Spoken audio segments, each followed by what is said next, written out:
Wir sind heute bei Knoll in Bad Saugau im Herzen Oberschwabens.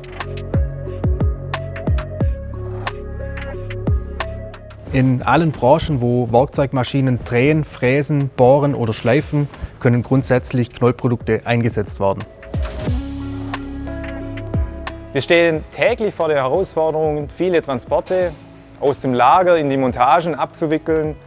Daher ist die ideale Ergänzung hier, das über ein HEV zu machen. Wir haben zum einen ein M-Gerät von Safelog, das im Rohbau das Material zusammensammelt und ins Lager bringt.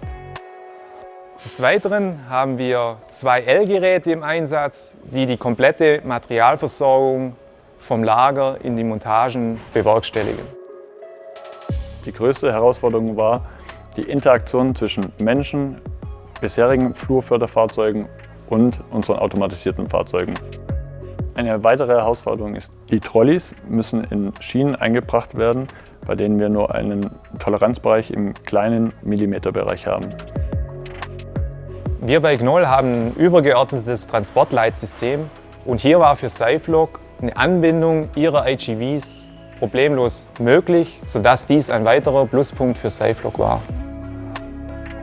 Wir wickeln momentan bis zu 100 Transportaufträge täglich ab mit einer Wegstrecke um die 600 Meter.